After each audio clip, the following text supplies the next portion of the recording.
नमस्कार। आज की कहानी है सासू जी हों तो हमारी जैसी। पत्नी जी का खुश होना तो लाजमी था, क्योंकि उनकी मम्मी जी का फ़ोन आया था कि वो आ रही हैं। मेरे दुख का कारण यह नहीं था कि मेरी सासू जी आ रही हैं, बल्कि दुख का कारण था कि वे अपनी सोरायसिस बीमारी के इलाज के लिए यहाँ आ रही हैं। यह चर्म रोग उनकी हथेली में पिछले 3 वर्षों से है, जो ढेर सारे इलाज के बाद भी ठीक नहीं हो पाया। अचानक किसी सिरफिरे ने हमारी पत्नी को बताया कि पहाड़ी क्षेत्र में एक व्यक्ति देशी दवाइयाँ देता है, जिससे वर्षों पुराने रोग ठीक हो जाते हैं। परिणाम स्वरूप बिना हमारी जानकारी के पत्नी जी ने मम्मी जी को बुलवा लिया था। यदि किसी दवाई से फ़ायदा नहीं होता तो भी घूमना फिरना तो हो ही जाता। वह तो जब उनके आने की पक्की सूचना आई तब मालूम हुआ कि वे क्यों आ रही हैं।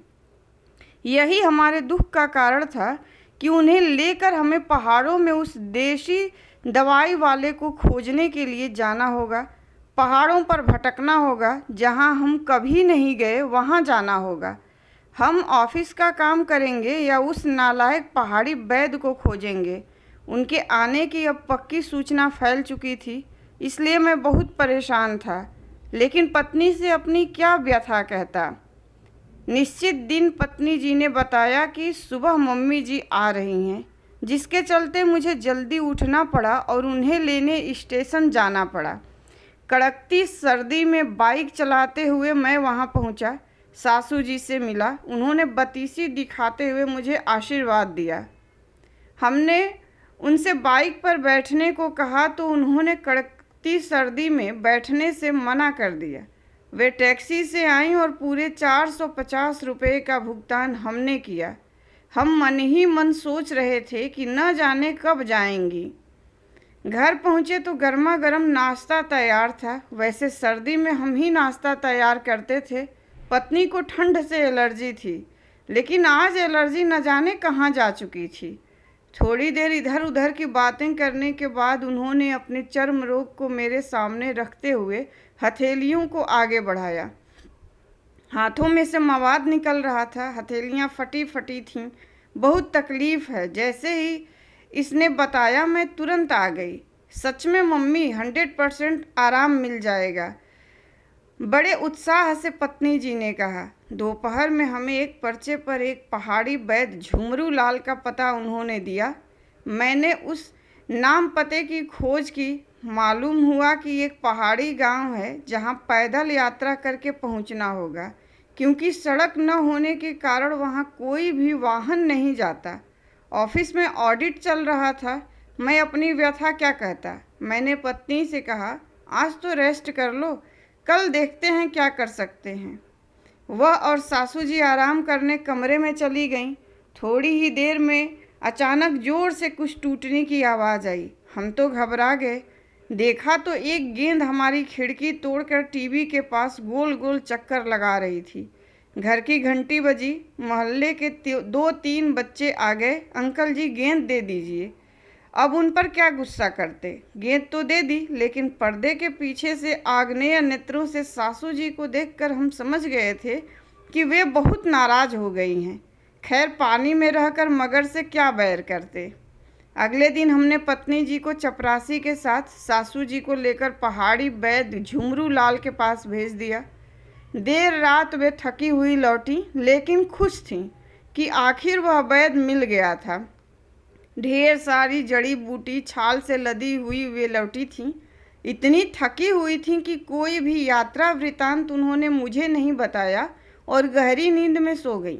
सुबह मेरी नींद खुली तो अजीब सी बदबू घर में आ रही थी। उठकर देखने गया तो देखा माँ बेटी दोनों गैस पर एक पतीले में कुछ उबाल रही थीं। उसी की यह बदबू चारों ओर फैल रही थी। मैंने नाक पर रुमाल रखा। निकल कर जा ही रहा था कि पत्नी ने कहा, अच्छा हुआ आप आ गए। क्यों, क्या बात है? कुछ सूखी लकड़ियाँ, एक छोटी मटकी और ईंटें लेकर आ जाना। क्यों? मेरा दिल जोरों से धड़क उठा। ये सब सामान तो आखिरी समय मंगाया जाता है। पत्नी ने कहा, कुछ जड़ों का भस्म तैयार करना है। ऑफिस जाते समय ये सब फालतू सामान खोजने में 1 घंटे का समय लग गया था। अगले दिन रविवार था। हम थोड़ी देर बाद उठे। बिस्तर से उठकर बाहर जाएं या नहीं सोच रहे थे कि मोहल्ले के बच्चों की आवाज़ कानों में पड़ी, भूत भूत। हमने सुना तो हम भी घबरा गए। जहाँ से आवाज़ आ रही थी उस दिशा में भागे तो देखा आंगन में काले रंग का भूत खड़ा था। हमने भी डर कर भूत भूत कहा। तब अचानक उस भूतनी ने कहा, दामाद जी, ये तो मैं हूँ। वो भूत? अरे बच्चों की गेंद अंदर आ गई थी। मैं सोच रही थी क्या करूं, तभी उन्होंने दीवार पर चढ़कर देखा मैं भस्म लगाकर धूप ले रही थी। वे भूत भूत चिल्ला उठे, गेंद वह देखो पड़ी है। हमने गेंद देखी। हमने गेंद ली और देने को बाहर निकले तो बच्चे दूर खड़े डरे सहमे हुए थे। उन्होंने वहीं से कान पकड़कर कहा, अंकल जी, आज के बाद कभी आपके घर के पास नहीं खेलेंगे। वे सब काफ़ी डरे हुए थे। हमने गेंद उन्हें दे दी, वे चले गए। लेकिन बच्चों ने फिर हमारे घर के पास दोबारा खेलने की हिम्मत नहीं दिखाई। मोहल्ले में चोरी की वारदातें भी बढ़ गई थीं। पहाड़ी वैद्य ने हाथों पर यानी हथेलियों पर कोई लेप रात को लगाने को दिया था जो बहुत चिकना, गोंद से भी ज़्यादा चिपकने वाला था। वह सुबह गाय के दूध से धोने के बाद ही छूटता था। उस लेप को हथेलियों से निकालने के लिए मजबूरी में गाय के दूध को प्रतिदिन मुझे लेने जाना होता था। न जाने वे कब जाएंगी। मैं यह मुंह पर तो कह नहीं सकता था, क्यों किसी तरह का विवाद खड़ा करूं। रात में मैं सो रहा था कि अचानक पड़ोस से शोर आया, चोर चोर। हम घबरा कर उठ बैठे। हमें लगा कि बालकनी में कोई जोर से कूदा। हमने भी घबरा कर चोर चोर चीखना शुरू कर दिया। हमारी आवाज़ सासू जी के कानों में पहुंची होगी। वो भी जोरों से पत्नी के साथ समवेत स्वर में चीखने लगी, दामाद जी चोर। मोहल्ले के लोग जो चोर को पकड़ने के लिए पड़ोसी के घर में इकट्ठा हुए थे, हमारे घर की ओर आ गए जहां सासू जी चीख रही थीं, दामाद जी चोर। हमने दरवाज़ा खोला। पूरे मोहल्ले वाले ने घर को घेर लिया था।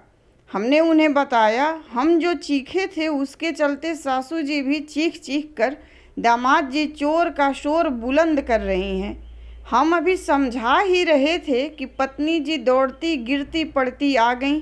हमें देखकर बोल उठी, चोर चोर। कहाँ का चोर? मैंने उसे सांत्वना देते हुए कहा, कमरे में चोर है।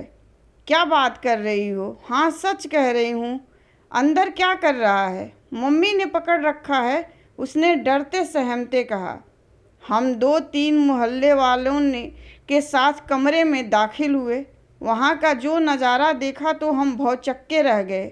सासू जी के हाथों में चोर था।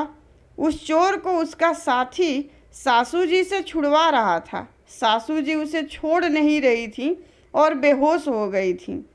हमें आया देख चोर को छुड़वाने की कोशिश कर रहे चोर के साथी ने अपने दोनों हाथ ऊपर उठाकर सरेंडर कर दिया।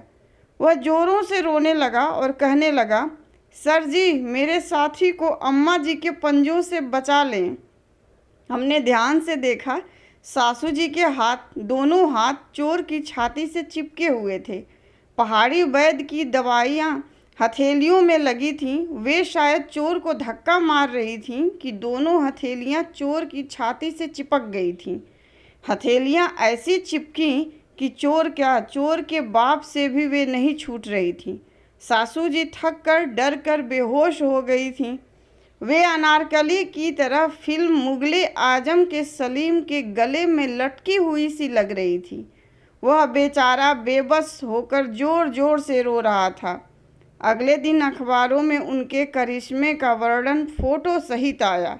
देखकर हम धन्य हो गए। आश्चर्य तो हमें तब हुआ जब पता चला कि हमारी सासू जी की वह लाइलाज बीमारी भी ठीक हो गई थी। पहाड़ी वैद्य झुमरू लाल जी के अनुसार हाथों के पूरे बैक्टीरिया चोर की छाती में जा पहुँचे थे। यदि शहर में आपको कोई छाती पर खुजलाता परेशान व्यक्ति दिखाई दे तो तुरंत समझ लीजिए कि वह हमारी सासू जी द्वारा दी गई बीमारी का मरीज है। हाँ, चोर गिरोह के पकड़े जाने से हमारी सासू जी के साथ हमारी साख भी पूरे शहर में बन गई थी। ऐसी सासू जी पाकर हम धन्य हो गए थे।